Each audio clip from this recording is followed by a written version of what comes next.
So it seems that Mo Bamba is going to be another one of those young dudes who I talk about every few months. The leader of this group is Lonzo, Justice is in it, and Mo is here as well. So the thing with Mo is his numbers are not that different from a year ago. Although it seems like he's actually hopefully going to play like this whole year and not half of the year like he did a season ago, so that's cool. His efficiency, his rebounding is basically all the same. However, the big thing is, last year when Mo played, the Magic were terrible. This year when he plays, they have a net rating of 0, which means they are average, which is actually a huge improvement nonetheless.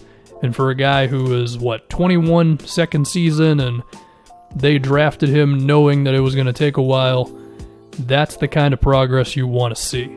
Now, do I think these on-off numbers are exclusively just because of him?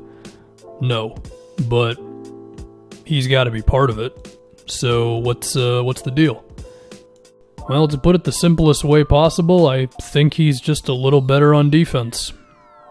I took a quick glance at his last few games, and he doesn't play a lot, so it is tough to get a real gauge on everything he's doing, but he just doesn't have as many moments of clearly not knowing what he's doing out there and looking a little lost defensively. And that is an improvement. I mean, there were definitely times last year where he would just get beat on random things, and it's like, okay, thanks for trying, I guess. And this year, even if he's getting beat, it's a little more respectable. Now, that being said, when teams have gone directly at him, they have still had success. Like, there have been times when teams have run some screens at him. There was at least one play in particular where Alex Len took him off the dribble in the Hawks game, and he got by him without much trouble. And I think some of that is because Mo just still has a strength disadvantage against a lot of centers. But there were also a couple times, and I'll talk about that Hawks game a little bit more, where they ran a screen right at Mo, and Len was able to just kind of snake by him to get a basket around the rim or whatever.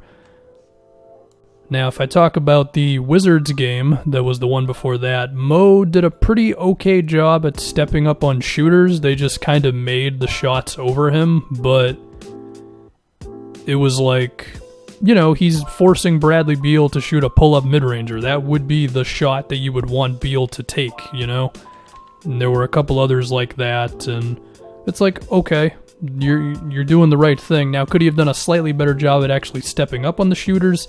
I mean, maybe, but it's progress nonetheless, right? Like, you can tell the dude actually knows what the game plan is and is able to stick to it and is not getting killed out there.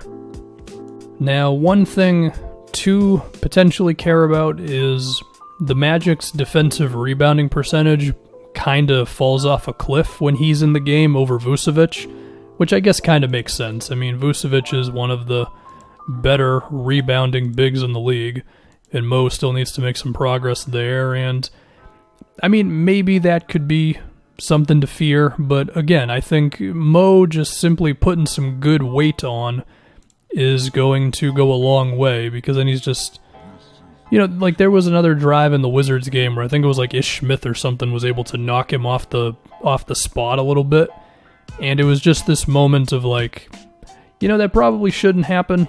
He's playing 15 minutes a game against backups, so this could be the right way to have him grow as a player. I mean, I feel like the plan for Orlando was pretty much, we signed Vucevic to this 4 or 5 year deal, whatever it is, that, the salary declines every season, and that gives Mo time to figure it out, and then we don't just throw him right to the Wolves, because I mean, I can understand the mentality of you get stuff for Vucevic and you let Mo play 27 minutes a night or something, but are we sure that would be the right way to go about it? I mean, maybe you could have got something for Vucevic that was really good, but would you really have? Like, would you really have gotten some awesome return for Nikola Vucevic?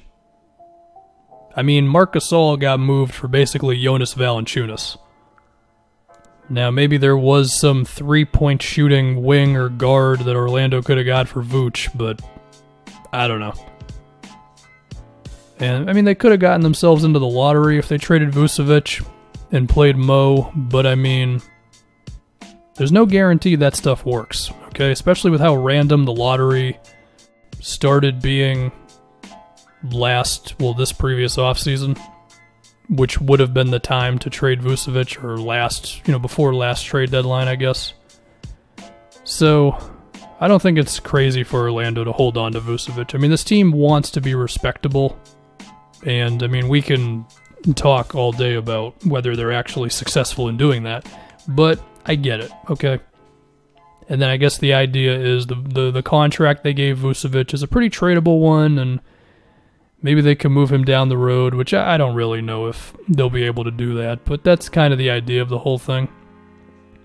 Now, I do have another fear, which is that Orlando just keeps on playing Mo 15 minutes a game, and then before we know it, it's time to give him a second contract, and it's like, well, we don't really know if he's that good because we haven't played him enough, because we were just worried about being a 44-win team every season. So we're going to have to see how that all plays out. But in terms of Mo's progression, at least on defense, we'll talk about the offense in a second here, it's better.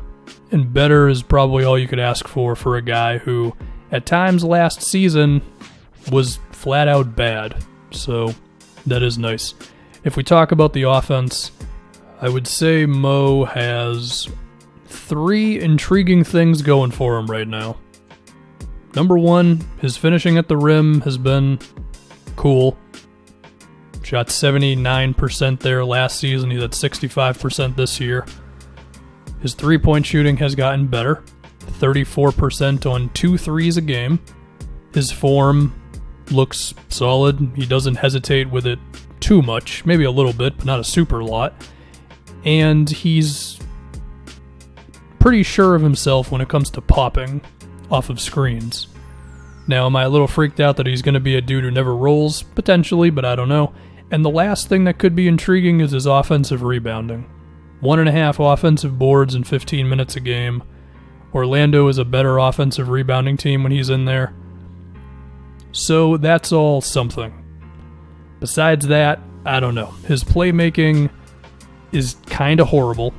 14% turnover percentage, 7% assist percentage. He looks awkward when it comes to handoffs. He's not exactly a brick wall when it comes to setting screens, I'll just say that.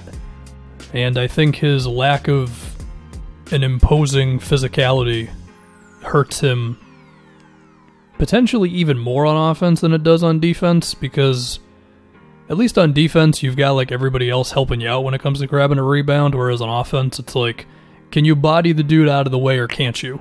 And while Mo's offensive rebounding has been something, his overall just like, get out of my way, I'm going to score this basket stuff is not exactly a thing right now. So, again, I think besides just general basketball IQ things, Mo just has to get stronger. Now, he claims that he has gained 15 pounds since his rookie season, and he's now up to 240 pounds. That is good. He's, 7'1"? Some things say he's 7 feet, some say he's 7'1", part of me thinks he's actually 7'2". So, I mean, I don't know. Could he stand to gain another, 10 or 15 pounds, 7'1", 255? It makes sense in my head. I'm not a doctor or dietitian or something, but, that doesn't seem unreasonable. One other thing I will say about Mo, and, this isn't, I don't want to call him lazy, but when you look at the fact that his screens are never the best, is one way to put it, and when you just kind of watch him go up and down the floor, I'm a little fearful that he's not as athletic as we might have thought. The length is still there, and he can finish around the rim, but they're just... You remember Siakam? I think it was his second or third year, whatever year it was that he started getting actual minutes, even if it was only 17 a game, and he would just sprint down the floor every possession. I don't think there's a lot of that going on with Mo right now, and I don't know what to make of it. The case that he doesn't have to do that is that Embiid and Gobert don't do it. Although Embiid does it occasionally. But it would be cool. It would be nice if the dude who has a 7'10" wingspan is also the most athletic dude on the floor. But maybe he isn't. And that doesn't mean he still can't be an effective defensive player. So, don't know. We'll see.